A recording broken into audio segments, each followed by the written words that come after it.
Hello and welcome back. What is environment? Environment is defined as the total planetary inheritance and the totality of all resources. It includes all the biotic and abiotic factors that influence each other. So environment को हम define कर सकते हैं एक total planetary inheritance की तरह और totality of all resources and it includes all the biotic and abiotic factors that influence each other. What are biotic elements? All living elements like birds, animals, plants, forest, fisheries are called biotic elements. What are abiotic elements? Non living elements like air, water, land, rocks and sunlight, उसको abiotic elements बोलते हैं. What are the functions of the environment? Supply resources, assimilates waste, sustains life, aesthetic services. What is supplies resources? Resources such as renewable and non-renewable sources of energy are supplied by the environment. What is assimilates waste? The production and consumption activities generates waste which is absorbed by the environment.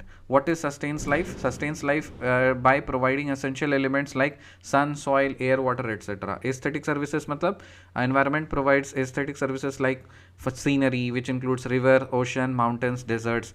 फिर absorptive capacity क्या होती है? Absorptive capacity means ability of the environment to absorb degradation. How can you define environmental crisis?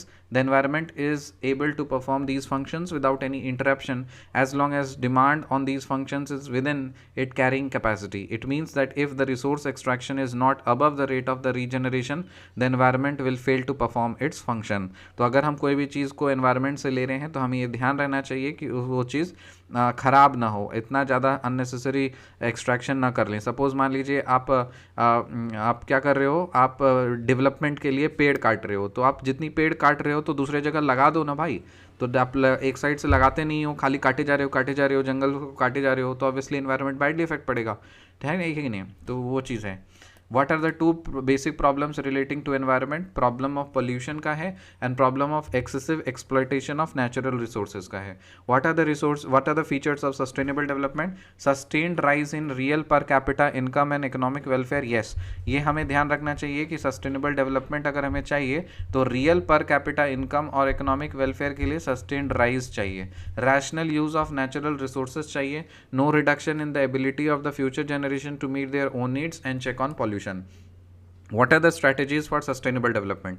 Use of non-conventional source of energy, use of cleaner fuels, LPG, gobar gas in rural areas and CNG in urban areas. So strategies क्या है sustainable development का कि हमें non-conventional source of energy पे जाना चाहिए, साथ ही साथ cleaner fuels को use करना चाहिए, just like LPG, gobar gas in rural areas और CNG इन अर्बन एरियाज़.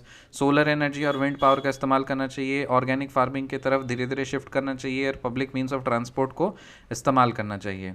फिर the Brundtland commission emphasises on protecting natural resources the future generation.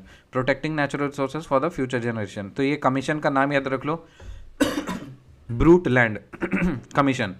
Brute land commission, Brundtland, Brundt BRUNDT, Brundtland, अच्छा Brundtland commission, Brundtland commission. तो Brundtland commission क्या है? Sustainable resources से याद रखो, sustainable energy, sustainable resources से connected है ब्रंड land commission. What is land degradation? It refers to the decline in the overall quality of soil, water and vegetation condition commonly used by human activities. Land degradation का मतलब क्या होता है? Land degradation refers to a decline in the overall quality of soil, water and vegetation condition commonly used by the human activities. And what are the factors responsible for land degradation? Loss of vegetation occurring due to deforestation, forest fires and overgrazing, improper crop rotation, encroachment into forest lands, shifting cultivation and so on. वो क्या factors हैं जो कि land degradation के लिए responsible है? Loss of vegetation occurring due to deforestation, forest fires and overgrazing, improper crop rotation, encroachment to forest lands, shifting cultivation and so on. See you in the next video. Till then, bye.